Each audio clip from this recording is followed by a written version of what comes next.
Everyone's obsessed with Palo Alto and Menlo Park, but they are looking in the wrong place.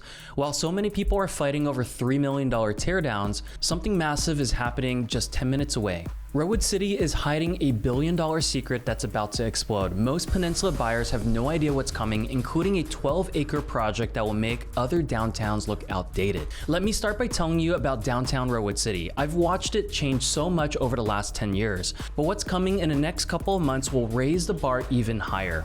I remember 5 years ago, I drive through downtown after 5 p.m. and it was pretty quiet. The streets emptied, restaurants closed early, and there wasn't much happening. Now when I'm there in the evening, a lot is going on.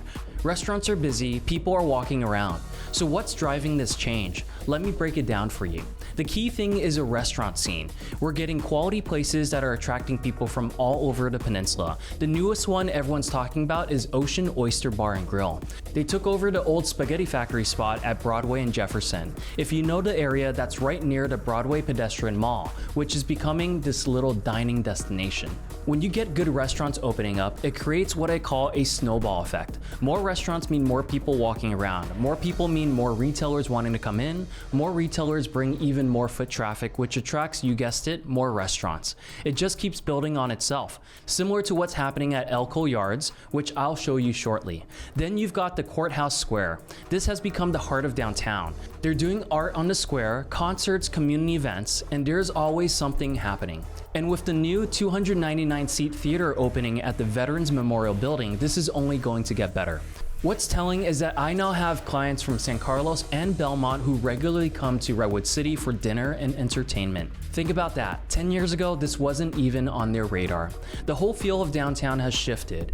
Where it used to be empty out after the workday, now there's energy in the evening. I walk through there and I can feel it. People are out, they're engaged, they're enjoying their community. Now, if you think what's happening downtown is impressive, wait until you see the $79 million community center project. But first, make sure you hit that subscribe button to get brand new videos about the Peninsula real estate market. My subscribers get first access to market insights, and they enjoy neighborhood tours and updates on all the exciting developments in San Mateo County. Let's talk about the Veterans Memorial Building and Senior Center that's opening in early 2025. What makes this so special is that it's not just for seniors. Let me break down what I mean. Most community centers focus on one age group, right? This one's different. They've designed it to bring both seniors, veterans, and families, basically everyone in the community. First off, they're putting in a 299-seat theater. Think about that. We just talked about all those events at the Courthouse Square, and now we'll have a proper venue for performances and community programs.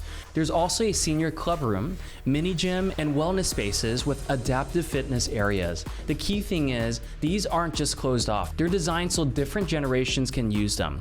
What caught my attention is the tech hub they're including. I can't tell you how many of my older clients have struggled with technology. Having a dedicated space where they can get help, that's solving a real problem in this community. Let's talk about the rooftop garden for a minute. They've partnered with the UC Master Gardener program to create this space. If you've been following what's happening with water conservation in California, you'll appreciate that they're using recycled water for irrigation. Those purple pipes you might have noticed around town. The connection to Red Morton Park is brilliant. They've created this walkway, they're calling it the Promenade, along Nevada Street. So now you can walk from the senior center to the park and eventually to the new YMCA. They've even added 57 parking spaces.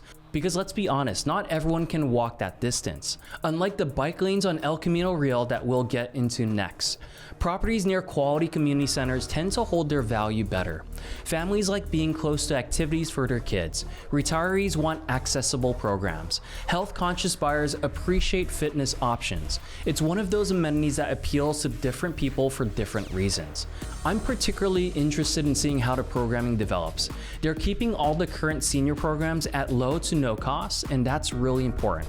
Plus, with the YMCA moving here, we'll have year-round swimming programs. The theater can host community events. The multi-purpose rooms can handle everything from birthday parties to nonprofit meetings. You know what that reminds me of? When I first got started in real estate, community centers were just gyms with meeting rooms. Now we're seeing facilities that actually think about how people live and what they need at different life stages. That's real progress. Speaking of progress, let me show you something even better. If you've ever sat sat in traffic on 101 trying to get to Woodside Road, you're going to want to hear the next part. Getting around town is something that has affected all of us. And how are they planning to fix it? Well, with a huge $115 million investment in infrastructure improvements. Let me break down what this actually means for you. If you've ever tried to get onto a 101 from Woodside Road during rush hour, you know exactly what I'm talking about. Well, they're finally expanding that interchange. I was just showing homes this past week and my clients asked, Wilson, really how bad is the traffic here? That's always been a concern, right?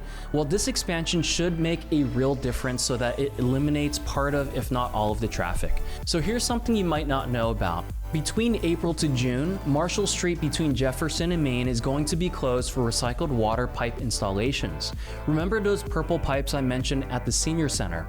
This is part of the same system. It's about being smart with water in California. We all know how important that is. Let me share what I've noticed about parking downtown. With all the new restaurants and events we've talked about, parking has become a little more challenging. They're upgrading the Marshall Street garage and adding surface parking in key areas. That's solving a real problem. Speaking of downtown, the Broadway pedestrian mall is getting a $1.25 million in upgrades. I walk through there regularly and I've seen more restaurants putting out outdoor seating. These improvements, outdoor crossings, space for events, outdoor dining areas, they're going to make that whole stretch even more appealing. Here's what's less exciting but equally as important. $4 million for road repairs, $1 million for sidewalks, and I know it's not glamorous, but if you've ever hit a pothole or tripped over a crack on a sidewalk, you appreciate this type of investment. They're also doing what we call road diet adjustments, basically making streets safer for everyone, not just cars. Let's talk about accessibility for a minute. They're spending about $2.2 million on ADA improvements across the city. This includes public buildings, parks, and paths, and making sure everyone can get around safely. There's even a pilot crosswalk project at Laurie Duncan Park on Brewster in Nevada. Small details, but they matter. For those who bike, there's good news. El Camino is getting buffered biking lanes. This connects directly to the Elko Yards development, which we're going to talk about in a bit, but it's part of making the city more bike friendly. More options for getting around means less traffic for everyone. Now I need to mention the flood and stormwater improvements. $1.2 million for Redwood Creek channels, another $1.28 million for levee improvements, plus work in Redwood Shores for FEMA compliance. If you remember the flooding we've had in past years, you know why this matters. Here's what all this means for property values. In my experience, when infrastructure improves, demand goes up. Better access, easier commutes, safer streets, these aren't just quality of life improvements. They directly impact what buyers are willing to pay. But you know what? These big projects are just a part of the story. Let me show you some smaller developments that are having a huge impact in specific neighborhoods in Redwood City. That's right, it's not just big developments. The city is taking a different approach I really appreciate. Here's what I mean. A lot of my clients ask, Wilson, I love the Peninsula, but I don't want it to turn into high-rises that we left San Francisco for. I don't want it to lose that neighborhood, suburban feel. I get it. That's why I think Redwood City's approach is smart. They're mixing bigger projects with smaller ones that fit into existing neighborhoods. Let me give you a perfect example. There's an 8-unit townhouse project at 955 Woodside Road. When I drove by the other day, I was impressed with how it blends into what exists in that neighborhood. Homes. Now let's head to something that made me smile. Fireside Books and More just opened downtown in February. You know how everything is going digital? Well, here's an independent bookstore betting on the community. I stopped by last week and it's exactly the kind of local business that makes a neighborhood feel like home. What's interesting is how the city is balancing things. You've got your CVS and chain stores, but you've also got local entrepreneurs. Broadway Plaza is a good example. They put in a CVS pharmacy, but also ground floor retail spaces and even a daycare center. That daycare detail is important, but I'll come back to that when I talk about Elko Yards. I've been tracking values in these areas from Woodside Road to the Broadway corridor in South Main. Here's what I'm seeing. Properties across Redwood City are appreciating faster than other cities without infrastructure changes. This makes sense when you think about it. People want convenience. They want to go to a bookstore, grab coffee, drop their kids off at daycare, and let me share what I tell my investment-minded clients. Everyone focuses on the big developments, but these smaller projects projects, they're creating value too.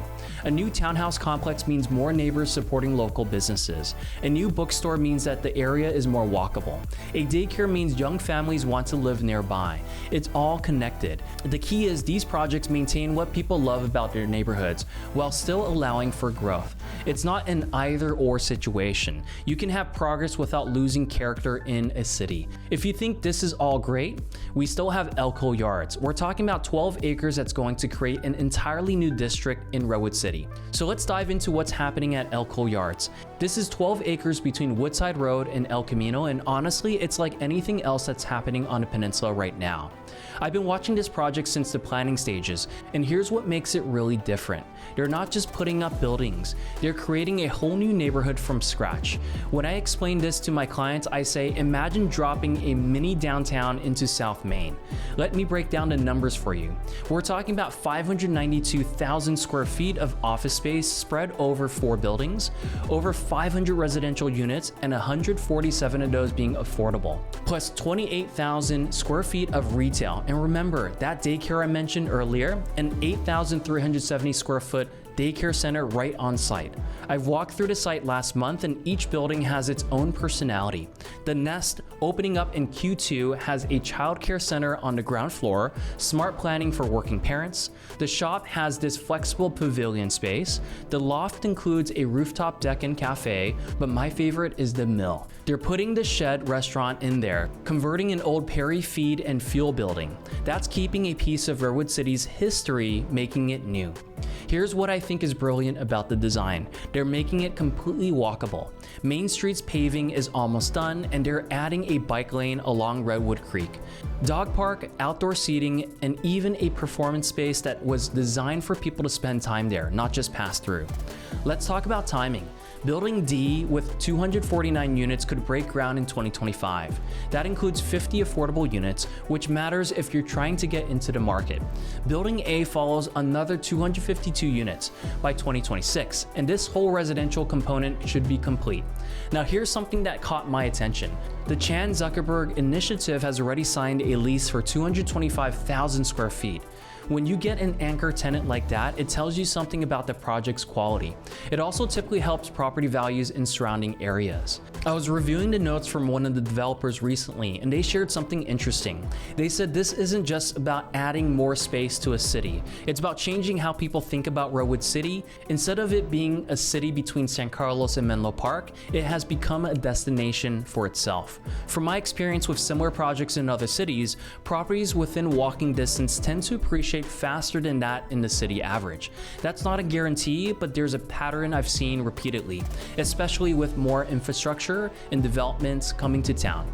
What strikes me most about Elko Yards is how it connects everything we've talked about: the downtown revival, the infrastructure improvements, and the community focus.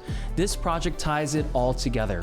You can live here, work here, grab dinner downtown, take your kids to the community center, and bike on El Camino. It's creating a complete community experience. Redwood City is changing fast. From the downtown Renaissance to the Veterans Memorial Building and more. This makes the city one of the most exciting spots in the peninsula in 2025 and moving forward. And I can tell you this, they're going to boost quality of life and potentially property values. So if you're thinking about making a move to Redwood City or the general area, have questions, my team and I would love to be your real estate resource of choice. We know these areas inside and out, and we know the communities here. To find your perfect home that matches your specific needs, ask us any questions. All you need to do is email me at hello@theownteam.com. Now that you've seen what's happening in Redwood City, let me ask you something. Do you know which other peninsula cities are seeing similar transformations? I consistently meet with consumers to talk about different property values and the data we're seeing in our local markets. Check out our past videos and our upcoming videos for more information about living here in San Mateo County. Thank you so much for watching. See you on the next one.